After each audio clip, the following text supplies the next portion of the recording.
mental health problems of today can become the chronic diseases of the future. Does Finnish culture encourage people to consider suicide? Is there a crisis in Finland?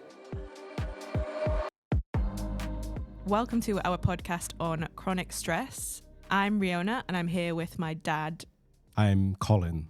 Why did we start this podcast? So my interest in the effects of chronic stress on the mind and body stems from my own real-life experiences from trauma and also my struggles to cope with the aftermath of that. So I was exposed to multiple traumatic experiences many years ago, and I have also experienced the mental health, the healthcare systems in Finland over the past 4 years, trying to get treated for these issues, which I'd suffered from for many years. So one of the biggest mistakes I made in life was not telling my family anything of what I had been through. I suppressed everything, kept everything secret since my mid-20s, and that may become the shock of still some members of my family. So I've had a lifetime of burying my experiences, all my pains, my guilt, and every other feeling and emotion that accompanies traumatic experiences.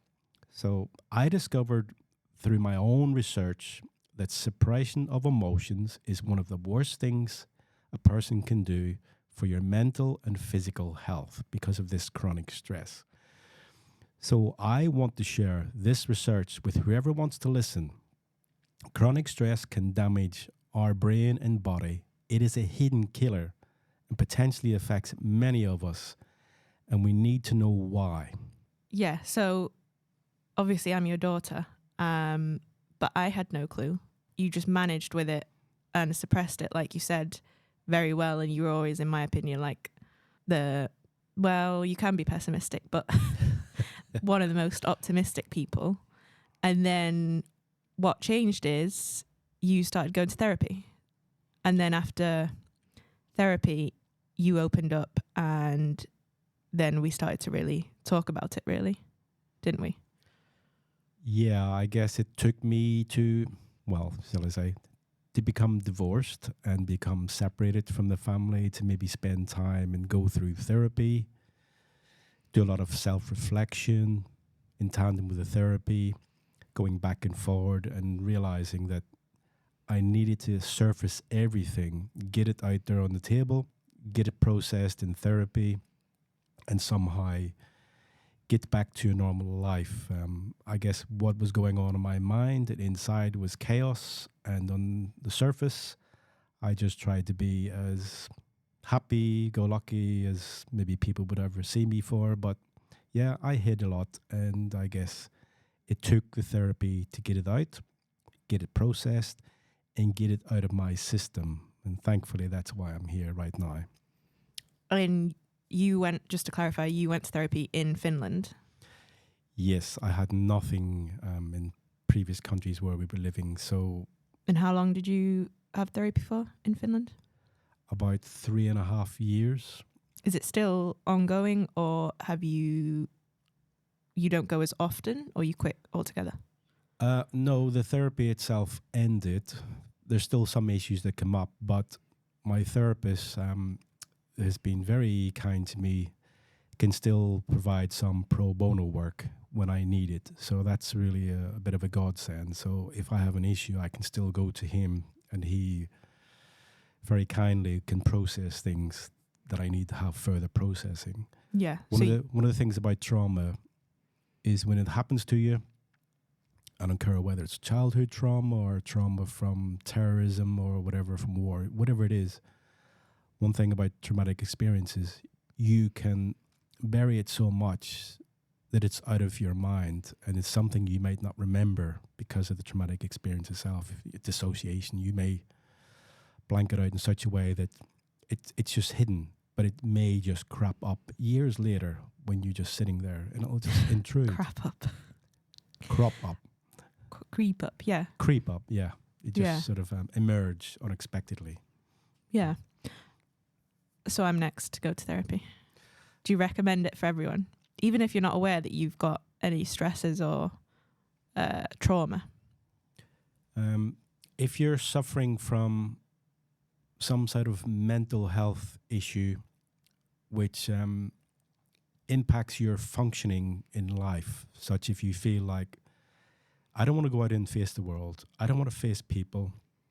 I want to stay at home. If you feel you're isolating yourself, you're deliberately staying away from crowds or groups, people in work situation or whatever it is, you may have some underlying mental health issue. I'm not saying that everyone with these issues needs a therapy, but I know it'll help you if you're able to discuss with someone.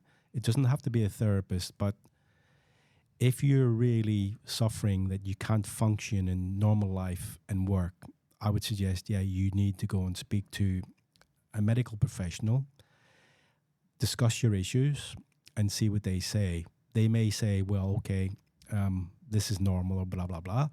But some general practitioners will be highly aware of the mental health situations going on in somewhere like Finland. So they can say, okay, I think you should go and see such blah, blah, blah in this health center or this acute adult psychiatry or child psychiatry. They should be able to point you in the right direction. Well, that's the thing, because I think I would like to go to therapy, but I remember living in the UK, I think the waiting lists to go and speak to a psychiatrist was like sometimes 6 months. So it's kind of like you're stuck for 6 months. People commit suicide in that time.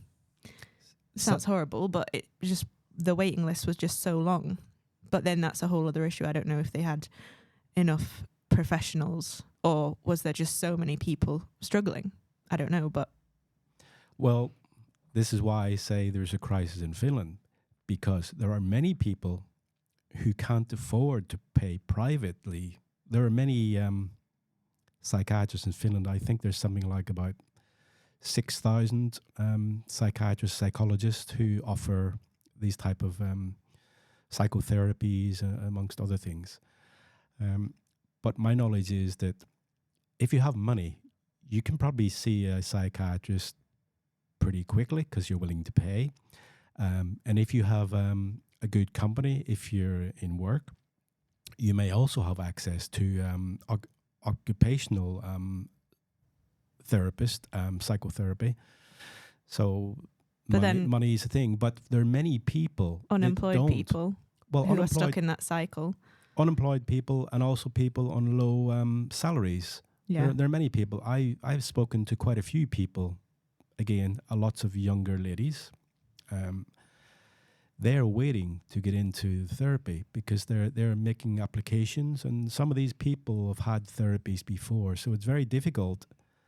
I'll come to that a bit more later today about this issue, but it is a major problem anywhere in the Western world. So I think if you don't have money or you have low income, it is a major problem for many younger people and people suffering from mental health issues. It is.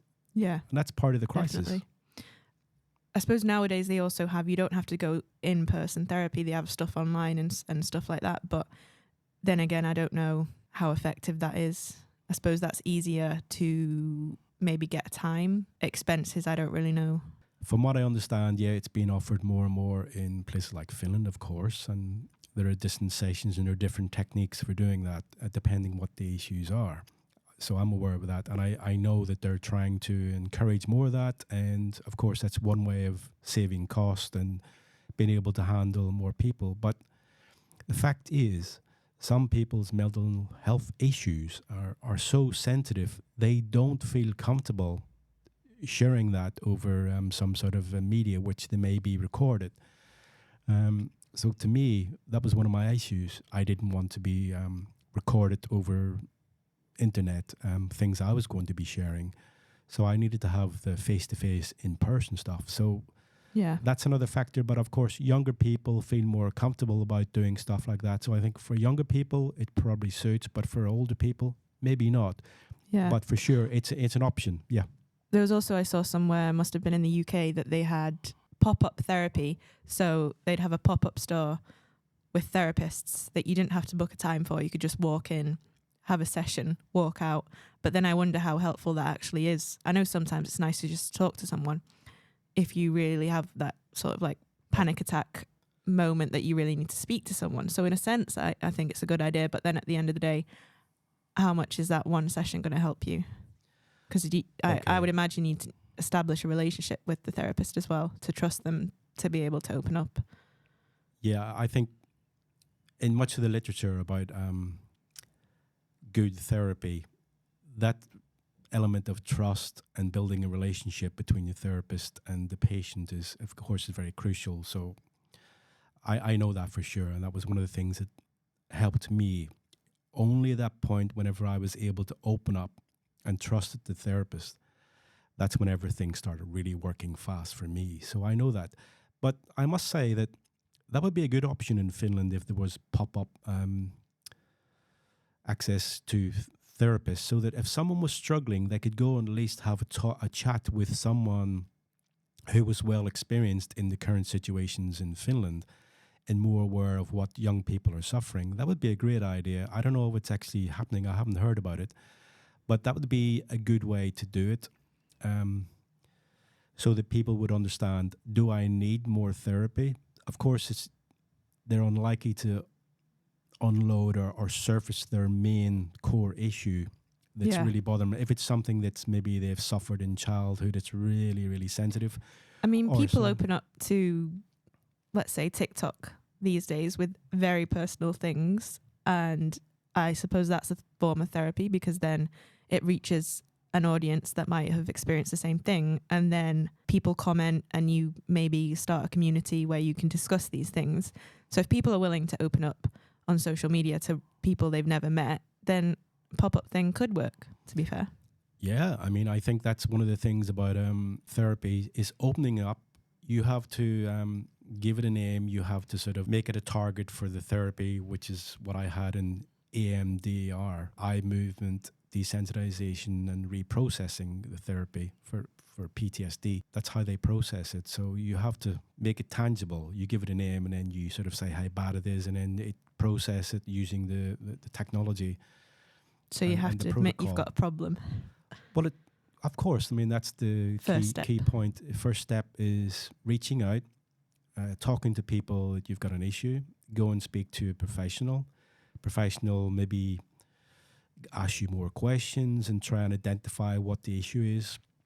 And from that, then it becomes like, okay, this issue needs to be processed in this way or the other way. So that's for sure. I mean, obviously psychiatrists can talk about that in more detail, but to me, that's the key point. You have to be able to get it out there, make it tangible.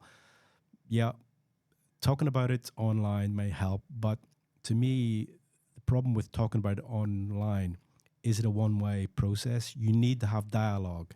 Yeah. You need to have that curation where someone's giving you feedback, and if your perspective is maybe too negative or a wrong perspective, when I say a wrong perspective, it's your perception may be too much slanted by your thoughts and your perceptions of I've done something wrong or I should have done something in a certain way. So you need to have that curation from a therapist, someone professional, to give the feedback, to sort of edit and amend your perspective so that it comes around to a less negative view about yourself. So you don't have bad self-esteem. You're not feeling bad or guilty or shameful about those thoughts or about those perceptions. So the therapy helps to give that a new perspective, and that's what the therapy tries to do. It changes your perception and makes you feel less negative and stop beating yourself up about these issues. That's what the therapy really does, and it gives you a more positive, futuristic outlook rather than dwelling in the past. It brings you to living in the present, so you can go on in life. Okay, yeah. So so online is good, opening up, but if you don't have that curation from someone who knows what they're talking about, it could be damaging. It could actually increase your level of negativity, lower your self-esteem and others. So it's something that needs to be treated with caution and be very careful with. So maybe is that one of the issues with online media, that people don't get the right feedback and the dialogue? They just get the negative, like they say, the echo chamber. Yeah, definitely. I think you can go down a rabbit hole of it's your phone, it's your social media. You decide what you're watching. And then once you get into certain type of videos, then that's all your algorithm shows you. Maybe more pointing to negative thinking. Downward spiral. Yeah, not for sure. good. Not Goes good. both ways. But yeah, so you mentioned there that you've got your own experience with PTSD. You went to therapy, but you're not actually a doctor. No. So, well, I guess if you think about what knowledge do I have for this type of stuff, well, I have a PhD, but I'm not a psychiatrist. Let's make that clear. But what I bring to the table is approaching this subject from real life lived experiences. As I said, I have PTSD, post-traumatic stress disorder. So I have deep insights from my traumatic experiences and also the treatment in the mental health system, and also as a peer supporter of many other traumatized people in Finland suffering from chronic stresses. So, of course, whenever I conduct research, so I'm basically a researcher, I don't simply follow the perceived wisdom blindly. I dig deeper to better understand or even question the claims when they clearly don't follow real-life lived experiences. So I follow the empirical evidence from different perspectives: psychological, physiological, biological, neuroscience, and many other areas, to arrive at a multi-dimensional picture of what's going on. But the crucial point is I'm doing this over time. So I'm trying to look at what happens with these different elements over time. Now, this is really crucial because the impacts of chronic stress only tend to show up many years later. It's not something like, oh, I had a traumatic experience and I have a disease like within a few months. No. We're talking about chronic stress. It's something that happens over many years, and the diseases probably don't show up for them, but that's the fact of life. But the good news here is because it means that we can intervene psychologically to change potential problems before it gets to that bad stage of developing these chronic diseases. So in this episode, we're going to give an overview on chronic stress and what the situation is in Finland. So what exactly is chronic stress? Stress is a particular relationship between a person and his or her environment. So it's appraised by the person as either demanding or exceeding his or her resources, and also has an element of endangering his or her well-being. But it's not just the mere occurrence of a challenging experience alone. That's not enough to induce stress itself. It is actually the individual's interpretation of the stressor which makes the difference. So it's not just about having a traumatic experience. It's also things like your upbringing, your parental experiences, and your environment as you're growing up. That it can also create much more of the terrible effects of chronic stress.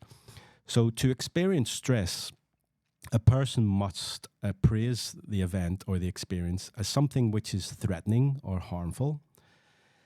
So it is the appraisal of the experience and not the emotional reaction at that time.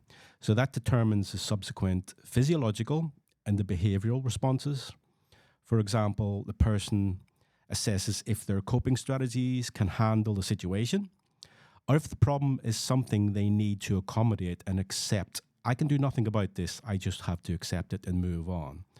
So some models of chronic stress, what they call the allostatic load model, so that proposes that psychological, demographic, background, environmental characteristics all contribute to the perception of an experience as a stressor and something which threatens a person's what they call homeostasis. Homeostasis is basically the range of normal functioning in the body, so your heartbeat, your temperature, and stuff like that. And the allostatic load model, allostasis is something whenever your body's very stressed, it moves up to different ranges. So it's not normal, it's above normal ranges, and your body just learns to cope with that. So while this physiological arousal is very adaptive whenever you're dealing with a stressor in the short term, long-term activation can have very negative effects on many other physiological response systems, such as the immune system, the metabolic, and the neurological changes. And that can lead to behavioral changes, cognitive deficits, and also vulnerability to many diseases. So if you like, chronic stress is the chronic wear and tear on the body and the brain. So in other words, prolonged stress causes damage to your body.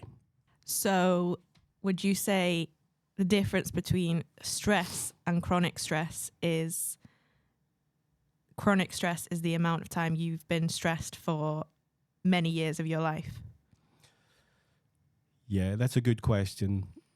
I don't think we can put a exact time limit on it or duration, but it's more the prolonged level of stress which keeps you stressed at above sort of the normal ranges of basic stress. We can all have stress from, we're going to make a presentation, we're going to have an exam, we have a life situation, you need to go home and do stuff because your parents are giving you a bit of grief, your room's not tidy. So those type of stresses are normal. But it's when things go well above that, which keep you stressed out. For example, it's more the psychological stressors, like if you're in maybe a bad relationship, you could be suffering some sort of abuse, domestic violence from a partner. You could be suffering grief. You could be having many problems in life, and they all just mount up. So that prolonged level of stress is quite different to normal stress. So we're not talking about the temporary stress of normal living and normal life. Stress is good in that way. It helps us to focus and do things maybe we need to do. But those prolonged stressors, they can be days, months, weeks, but I'm talking more like months and years is pretty much the prolonged stress, chronic stress represents. Okay. So quite a few people experience burnout at a certain point. Would you say that is the effect of chronic stress? You reach a certain level that you just burn out? Yeah, I would say that is one element of chronic stress that can come from many, many things. And I think people may see that as more related to work, that type of stress. But I think maybe burnout is maybe a symptom of many other stresses. And I think that's what's probably not well known, is that maybe burnout is, wouldn't say the tip of the iceberg, but maybe the symptom of an underlying issue. Chronic stress of work just adds to it. So it's maybe the last straw that breaks the camel's back. Yeah. And so someone experiences burnout and they have to take a break from work. Are they right to take a break? Is stress actually, is it all in the mind, or can it actually be something physical? For me, it's not all in the mind. So I would say no, it's not only in the mind. It can cause physical changes and damage to the human body. So there's actually a growing body of research has emerged demonstrating the effects of chronic stress on the brain and the body. So like I've said, or tried to intimate earlier, the normal stress of life help us adapt throughout our lives. But whenever these prolonged stressors become chronic, then this elevated stress response system can have damaging effects on the cells, tissues, and vital organs of our body. The effects of traumatic stress on the brain are actually well documented since the 1980s. Some studies from the Holocaust survivors during the Second World War, Vietnam War survivors, and also these famous adverse childhood experience studies in the 90s. And what they showed was the damaging effects of trauma on the brain structures and the behaviors of sufferers. So what we know is that because your brain is developing during childhood, for example, much of the brain structures develop in the first few years, but your frontal cortex does not develop until your late adult or your late adolescence and even early adulthood, maybe until your mid-20s to late 20s. So a lot of stuff that happened in your childhood can actually affect how the structure of your brain and how it works and how it's wired. So we know that already from what they call functioning MRI studies. That's helped give a picture and insight into what's happening with the structure of the brain. So over the last 2 decades, this new body of research shows that prolonged chronic stress can have an even more insidious effect, severely compromising the brain or the body's stress response and immune systems. And that's a fact that is shown now in research. Empirical evidence is there. Yeah, it's interesting. I suppose every time I've noticed that I've been stressed, I don't necessarily realize it until I have some physical symptoms. because of the stress? Yeah. So when we talk about those temporary sort of short-term stress responses, so when your body starts reacting to some stressful situations, it starts releasing lots of chemicals, things like what we call cortisone and stuff like that. There's also adrenal from adrenaline gland. But if you think about those chemicals and those stress hormones which have been released, whenever they're circulating in your body for a long time, you can feel them initially, but over time, if they're prolonged, they may settle down a bit, but they're still elevated, but they're having a damaging effect inside your body and in your brain. So that's what we know now. So a lot of those stress hormones, they're good in the short term, but long term, they're damaging to your body. Damaging, yeah. So it's happening internally, you don't even notice it. Exactly. So very insidious, very gradual, kind of like, I don't want to say eating away, but it's kind of attacking the body's own immune system, all these different elements of your body. Could it even be you realize it, or it's you're getting ill more often, but then you just put that to other things? So you actually do notice the symptoms, but you don't realize, you kind of just get used to it. Well, that's one thing about chronic stress. People ignore those symptoms. They may come up in different ways. We go to the doctors, we go and get checked out, but we ignore the long-term effects of all these gradual accumulations of stresses in the body and in the brain. Most people don't. They may go to the doctors and they may go and get checked out, but then the doctors, of course, they're listening to the symptoms, and of course, they're not listening to your whole life story. So when we talk about chronic stress, it's all about your life history of many things accumulating. That's quite different approach to current medicine, maybe even many areas of psychiatry. Do you think these days, if you compare it to when you were younger, do you think people are less or more so likely to sort of complain about it or take a break from work or that sort of thing? Do you know what I mean? Whenever you read studies about chronic stress, there are a long history for 100 or more years, since the Industrial Revolution. There were people commenting on, oh, the stress of life is increasing because of all these new technologies. That's been an ongoing debate for the last century and more. So I'm not sure I can say these days we're under more stress from the environment. I don't know if that's the case. I mean, I know there's studies talking about more chemicals and stuff like that, and maybe the growth of cancers, and the debate that is it because we can detect more cancers and stuff like that. I'm not so sure, but I think the evidence is showing now that we have different types of stressors. Maybe the human body is not just adapted fast enough in our evolution. I mean, a lot of the stress that comes from in human, life, it helps us adapt, and that's the reason why we dominate the world, is because we've learned to adapt to so many habitats around the world. So what diseases or disorders are actually linked to chronic stress? Well, there's a growing number of studies that now indicate that chronic stress is a major contributing factor in the etiology of many chronic diseases, and these include things like diabetes, asthma, breast cancer, lung cancer, Alzheimer's disease, many rheumatoid conditions such as rheumatoid arthritis, MS, multiple sclerosis, ALS, maybe in Finland people call it ALS, but it's amyotrophic lateral sclerosis, which other people call it maybe in the States motor neuron disease. And there's many other conditions like that related to chronic stress. So what is really striking from these studies showing the evidence of this psychological relationships between chronic stress and the development of chronic diseases is that the psychopathology invariably stems from early life experiences and continues into adulthood.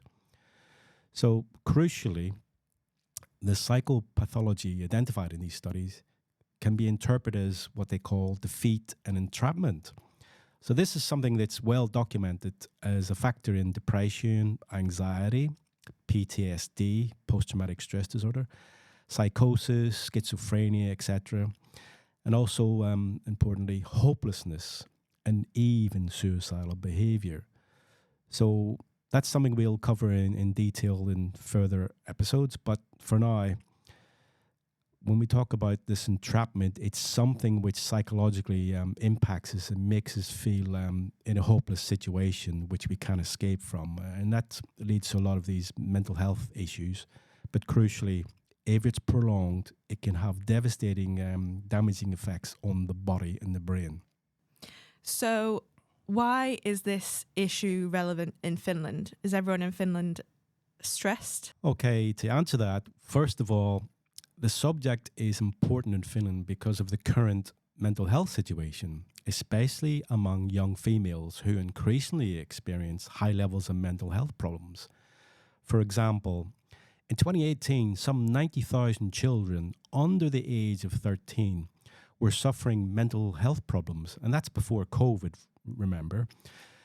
But also, just after COVID, like in 2023, one study showed that 56,000 girls between 13 to 20 years old had at least one mental health problem, while some 37,000 of these girls had comorbid mental health problems. That's one or more, so mental health issues. To add to this, over 40% of students now report some sort of mental health problems. Even very recently in 2024, Kela recently reported sick leave costs from mental health have grown substantially over the past decade, from €500 million to something like €1 billion. Secondly, the subject is important in Finland because females generally account for most of the suffering of the diseases linked to chronic stress. And I'll give you some examples here. There's something like over 400,000 type 2 diabetes sufferers in Finland. And of those, the higher prevalence is among women. That's a fact of life in many countries. There are also something like 45,000 sufferers of rheumatoid arthritis in Finland, and 2/3 of those are women. Now, if we look at something like multiple sclerosis, there are something like 12,000 patients in Finland. Again, more than 2/3 of those are women. Okay, now let's look at the other things that people maybe relate to more to women. So breast cancer. There's something like 900 deaths per year, but there are like over 5,400 new diagnoses every year in Finland. And what's worrying is that, generally speaking, the incidence of cancer and mortality rates are higher for people with basic education and lower for people with higher education. But in breast cancer, the reverse is true. So that means women who have higher education are more likely to be suffering breast cancer, which is bizarre. Okay, now lung cancer, we have something like over 3,000 cases per year. 1/3 of those are women. But the worrying trend is that there's steady growth among women getting this lung cancer.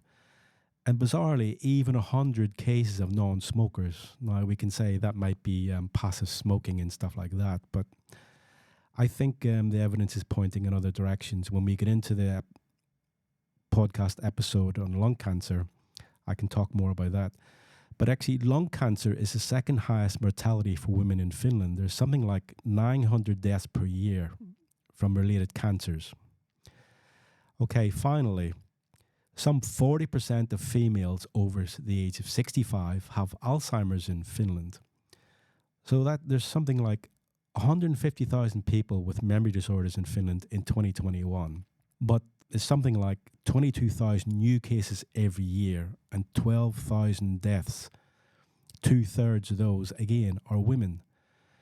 Now, it's already been estimated in Finland that by 2040, about 250,000 people will have Alzheimer's. So I think from this sort of these sort of figures, I just think that's really striking and quite a worrying trend if we think about how it's impacting women. There definitely is a crisis in Finland, but how would you maybe compare Finland's situation, mental health situation, to the rest of the EU? So if we think about the mental health situation in Finland, so Finland has one of the highest incidences of mental health disorders in the EU. I think something about 20% of people in Finland suffer mental health problems during their lives. That's a simple fact. That's the big problem. So as I say, it's one of the highest in the EU. And the economic cost of dealing with mental ill health was estimated at something like 11 billion euros in 2015. Now that's going back over 10 years, which already then was 5% of GDP. That figure is going to be much higher nowadays. As I said earlier, in 2018, it was reported by ULI 90,000 children under the age of 13 were suffering from mental health issues. But as recently as this year, the University of Eastern Finland reported that more Finnish children than ever are accessing mental health services. Anxiety and behavioral disorders are common conditions in children under 10 years old. And also between 2007 and 2017, the number of psychiatric outpatients grew by something like 65,000.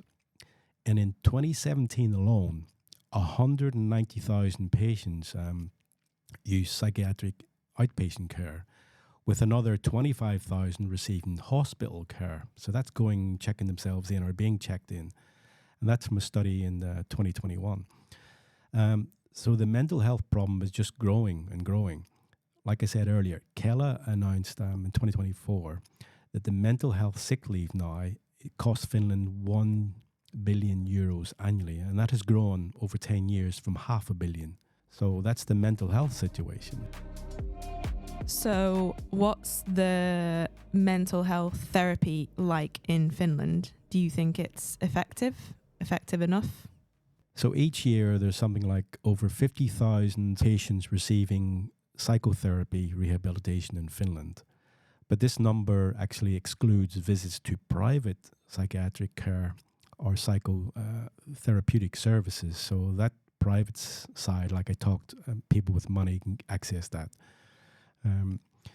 But anyway, based on those 50,000 patients receiving psychotherapy rehabilitation in Finland, the research suggests that the health benefits of a large proportion of the visits to outpatients clinics may be questionable due to the lack of intensity, specific treatment plans, and so new patients may not receive care they need, resulting in shortcomings in terms of recovery, sickness, absence, and disability. And that's from a study by Korkeala in 2021. What strikes me with this research by Korkeala was that 50% of staff input in outpatient clinics is focused on patients receiving treatment for several years. So there's no quick fix for many, many sufferers. And I can say that having benefited from 3 years of trauma psychotherapy myself, I understand that cases can be highly complex and to treat and also involve multiple issues, as I had. But on the other hand, as a volunteer peer supporter in Finland for people suffering from traumatic stress, PTSD, trauma and stuff like that, I noticed that nearly all the persons I have supported or chatted with, sooner or later, they tell their life stories, detailing a litany of numerous therapies and treatments which have never actually processed their primary issues, which seemingly stemming from their childhoods. I never ask questions about what happened, but I can read between the lines. But at the same time, they're telling me that they've suffered quite serious issues in their childhood. Somehow, their treatment in therapy has never actually delved into that and surfaced it enough to process it. So I've been asking myself, is what I'm experiencing here unique, or is that symptomatic of an underlying problem? And I think it actually is the tip of the iceberg based on what I've seen in my own research about the mental health situation in Finland. Yeah, I think it would be great to hear from anyone who's listening to this who also lives in Finland what their experience is with similar sorts of therapy and therapists. It sounds like there's definitely improvements to be made, but it'd be great to hear. what other people's experiences have been. Yeah, I think it's very important to get some feedback from people. Of course, what I've experienced has been, on the whole, very good, and I think I've been lucky to be in a situation where I've been having good access to good therapy in Finland. So I think we are, shall I say, blessed by professional therapists here. But clearly, there's a lot of room for improvement. Like in all things in life, we can all improve a situation. But I have to say this, that just saying that, this situation reminds me of what that Hollywood actor Jonah Hill said. You know, he did this Netflix documentary on mental health. Oh yeah, the with one his called therapist. Stutz, I think. Stutz, was he some sort of Jewish sort of therapist? Yeah, that was the name on the documentary. And if anyone wants to go watch it, it's called Stutz. Yeah, that's very good. And I think Jonah he takes things very comically, but I think, I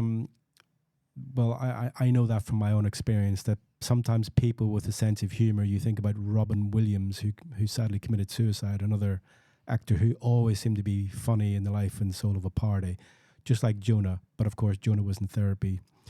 So what Jonah said, and which I think is hilarious, he says, you know, it is funny how the people with least knowledge of psychiatry, such as your friends and your family, are the most willing to give you advice for free.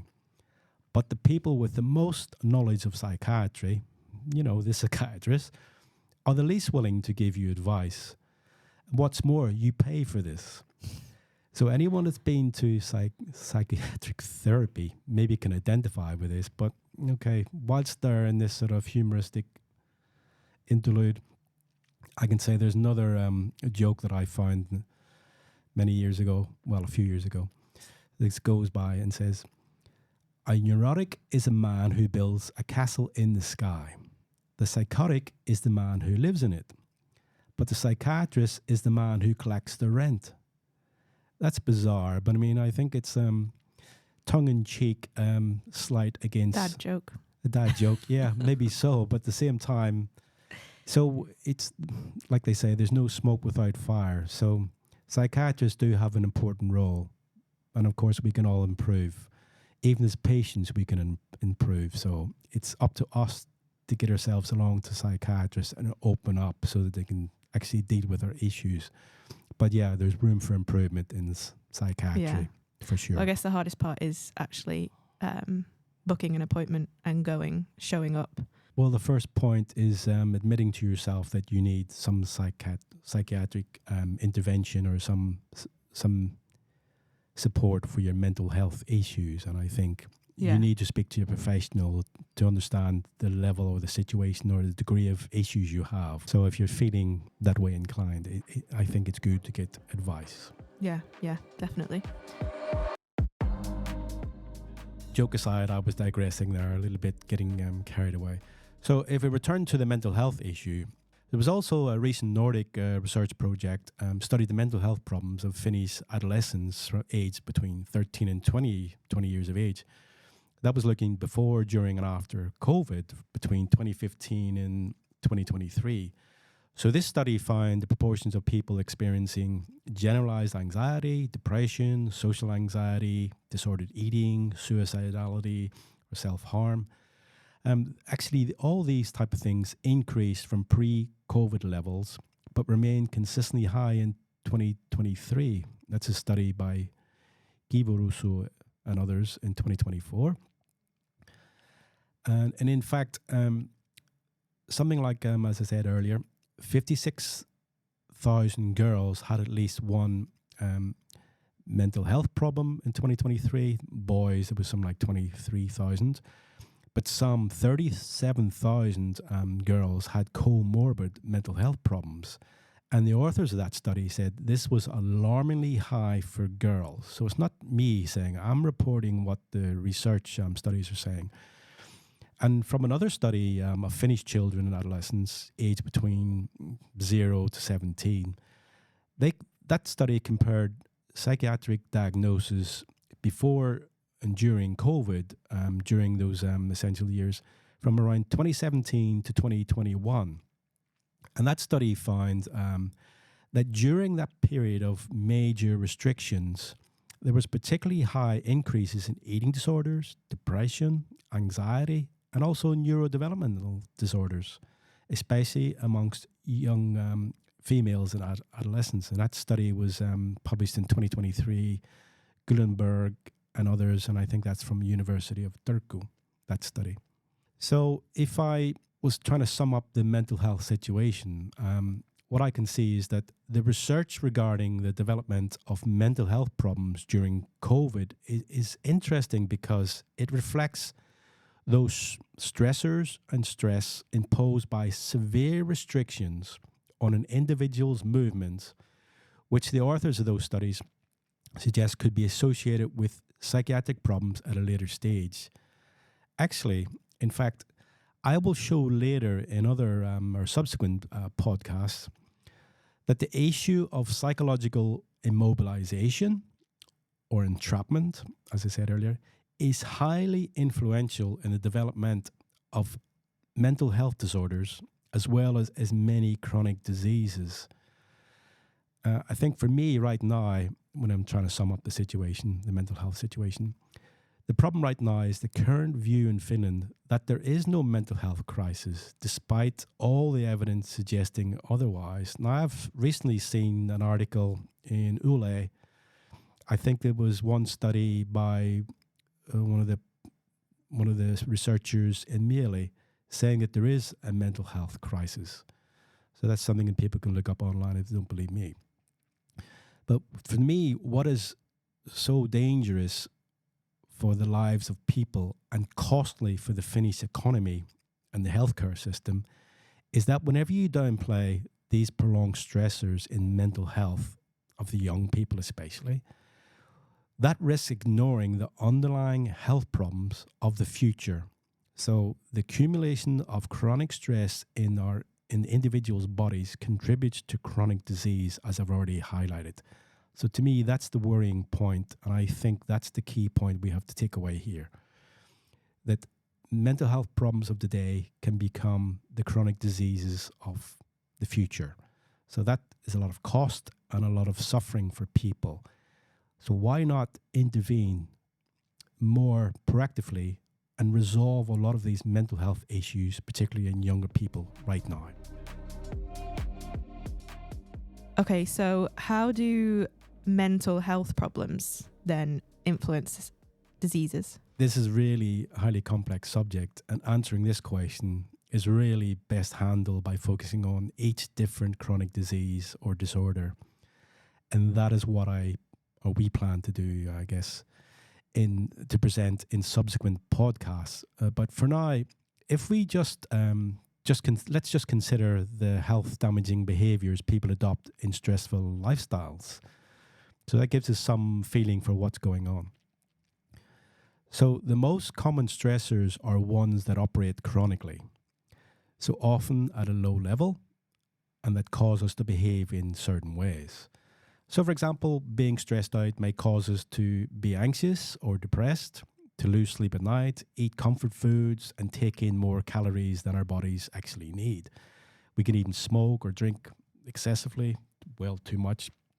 If you think about the takeaway food culture today, you may be asked, why is it growing so fast? Is it internet the sole responsibility of that?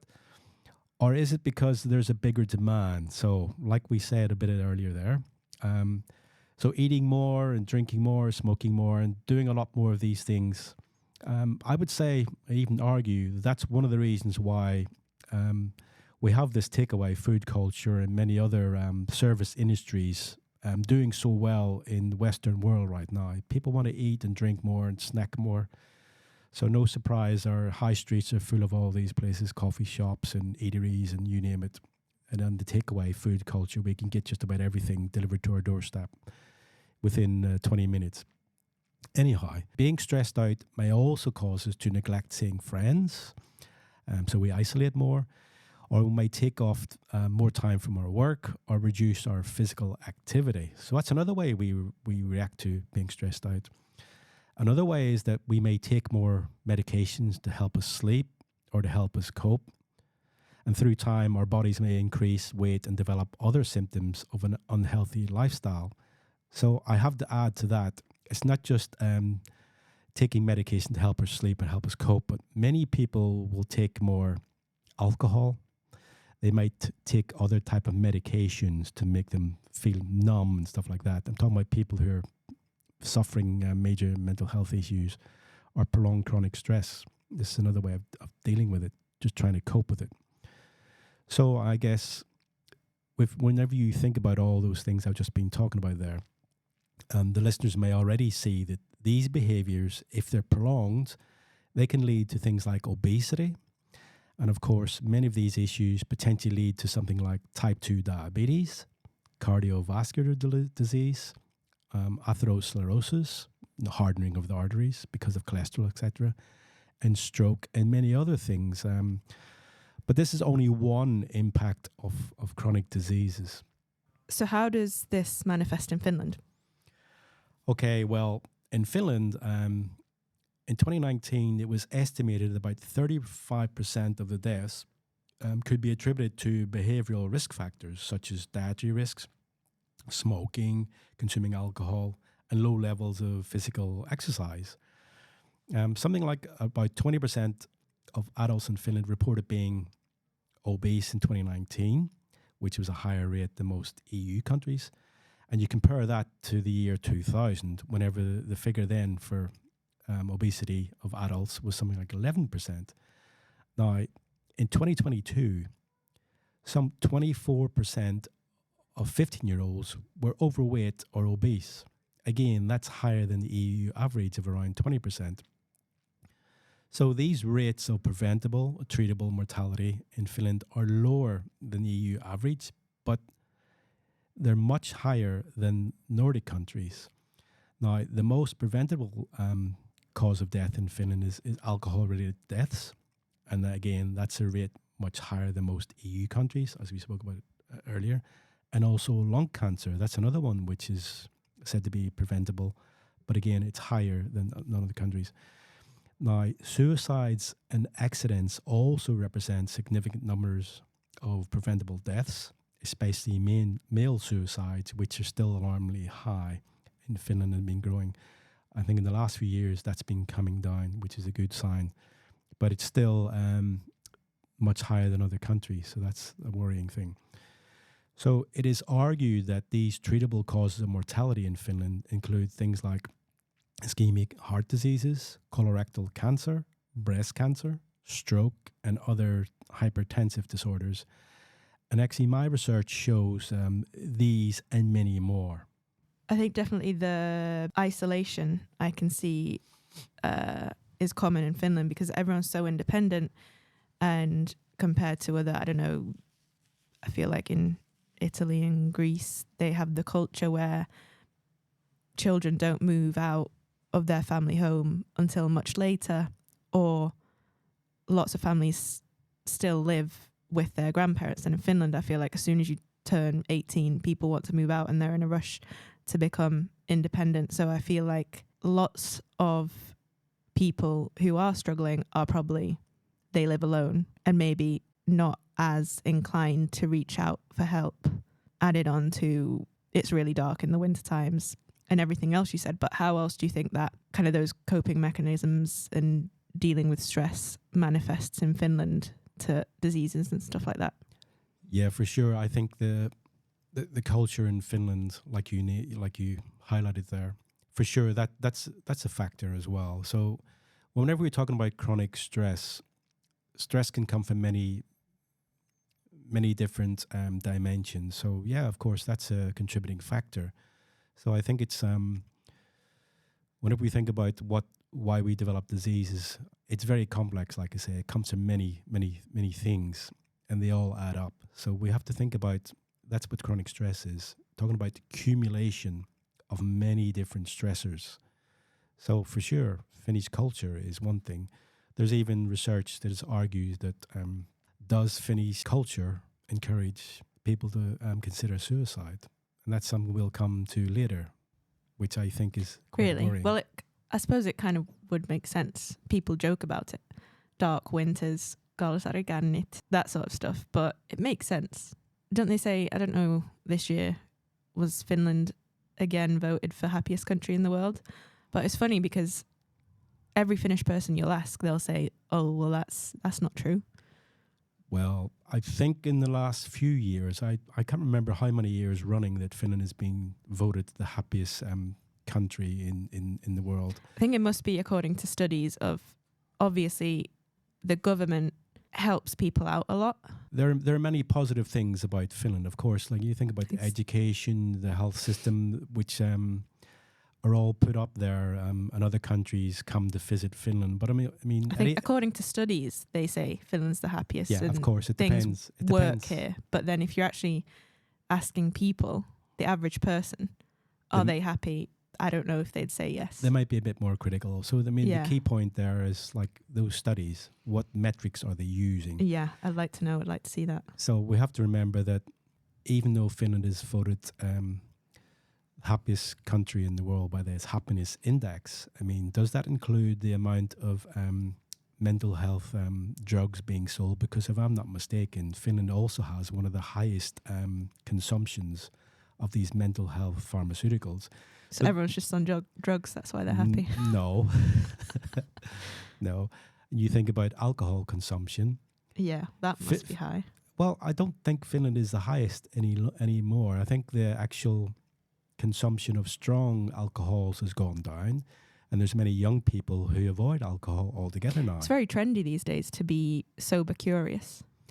Yeah, so I think that there's things that are changing, but that's one of the interesting things, that some of these diseases are growing. So things like smoking has been going down, but then things like lung cancer, deaths and stuff like that amongst women have been going up.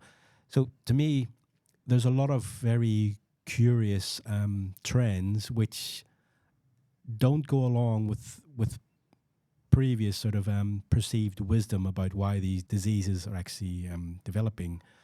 So I think that as we come later on, we'll talk about lung cancer. There's a lot of myths out there about lung cancer being caused just by smoking. That's not the case. There's many other factors which contribute. Smoking is one contributing factor, but as we'll see later, chronic stress is equally important as a contributing factor to lung cancer. That's interesting. So to me, we have to think about, for sure, the culture has a big impact. That's for sure. Yeah, I think could even look into that happiness index. What do they actually look at when voting Finland as the happiest country in the world in later episode? Because I'd be interested in that. Yeah, that would be something we could discuss and see what listeners' feedback about that is, what their views about that. Is it realistic, or is it too biased, or what's going on? Definitely. Understand it better. Okay, so we say there's room for improvement in Finland, but the way the healthcare system is in Finland currently at the moment, they're quite good. Can they handle the problem, or what do you think about that? Well, the short answer is no. Dealing with chronic stress requires early interventions in mental health, not just handling its symptoms. Okay, so let's look at some basic sort of figures here. So outpatient care in Finland represents about 40% of spending. Inpatient care represents 22%. Long-term care, 18%. Pharmaceuticals, medical devices, about 13%. But prevention only represents 5%. Now we're talking, that's like a hospital care, outpatient care. That's not even getting into mental health situation. And if we see other views about the healthcare system, so centralization of specialist care resulted in huge reductions in the numbers of hospital beds from less than 3 beds per 1,000 population. And that's well below the EU average of about 5 beds per 1,000 population. And to add to that, Finland has much fewer doctors per population, something like 3.6 per 1,000 population, and many more nurses, something like 19 nurses per 1,000 population. So that's unlike the EU average. So we have shortages since 2000, has actually led to the tasks shifting from doctors to nurses in primary care, with doctors becoming more specialized in hospitals. And also these days, we also see this trend that there is much more use of temporary agency doctors, with the constant changes resulting in loss of continuity with patients. What that means is that doctors have less time to spend with the same patients. So it means they're much less aware of the history of the life stressors. And also, I think another issue here is that there's also been an increased demand for more nurses. So I think from 2010 to 2020, over that year, there's been a huge amount of huge demand. And so that's created a shortage of nurses. And I think the figures for 2022 in the first half, there was something like 8,000 vacancies for registered nurses and 15,500 vacancies for practical nurses. Okay, so we're nearing the end of the episode. Just to summarize, what are your final thoughts? Doctors in Finland are becoming more specialized and less exposed to the diseases outside their focal area. Some people may argue that, but to me, that's a practical outcome of what's going on in the dynamics of the healthcare system. So the key point here is that having less time to spend with patients means less knowledge about patients' background and their life histories. So by definition, you're less aware of chronic stresses. Remember, a lot of chronic stresses will not be recorded in any IT system, no matter how good they are, unless that's done with spending more time with every patient. I don't see that happening in Finland whenever they're trying to cut down times visiting the doctors. If I'm not mistaken, I think up in Oulu now, they just started going back to having personalized doctors for each patient, which I think is a good sign, because it goes back to the old way of being more aware of the patient's life histories from memory, not only reliant on what's being recorded in the IT systems. Another thing about the problem, the shift towards more nurses, registered and practical, will likely have to increase as life expectancy continues to rise in Finland. And what's more, if we think about the growth in persons 65 and over, is bound to result in an increase in the proportion of those with chronic conditions and less mobility. So like I said earlier, people over 65, you have some like over 40% of those are females and some like 31% are males. And both those have more chronic conditions. So they dementia, other disease, but also less mobility. They need help getting around. So demands on doctors and nurses will also likely increase as the population ages. That's the fact of life we can't get away from, unless we intervene more and resolve much more mental health issues earlier and more of the chronic disease and conditions. So for me, the problem is that focusing on treating the symptoms and the conditions of chronic diseases may soon resemble the white rabbit in Alice in Wonderland. What I mean by that is the white rabbit was always running on the spot just to stay in the same place, but having to run twice as fast to get anywhere else. So to me, is that the way the Finnish healthcare system is going to become? People running around like headless chickens? So we must reduce chronic stress before it adds a greater burden on the healthcare system. So that, to me, you can do that by proactive intervention in mental health amongst young people now. Okay, great. So in future episodes, we're going to go into more detail on these topics, and I can give a basic rundown on some of the things we can probably cover. So as I said, one of the big issues is psychological immobilization and entrapment, and entrapment going on to hopelessness. And of course, one big issue there is that hopelessness can sometimes materialize as suicide. And as I mentioned earlier, some research has mentioned that and asked the question, does Finnish culture nurture suicide? I will go through that in the podcast with immobilization and entrapment. I guess if we want to focus on many of the different situations about what chronic stress is doing, One of the big issues is the role of child-parent interactions. That's one of the big factors in early life experiences, which can lead to many of the chronic stressors from mental health issues. We could also look at the role of emotional stress in asthma. We can also look further in the immune system with things like rheumatoid disease, like rheumatoid arthritis. There's also ALS. We can look into that. So the amyotrophic lateral sclerosis and also multiple sclerosis in Finland. In actual fact, there's many cases. There's been clusters of these diseases found in different parts of Finland, such as western coast of Finland, or the west side of Finland, and also eastern Finland in South Karelia, which seems to be related to the evacuees from Karelia during the Second World War. There's some interesting studies there with some interesting findings, which I think people will find interesting, since the amount of Karelians evacuated was 400,000, and now we have big amounts of these diseases such as MS and ALS.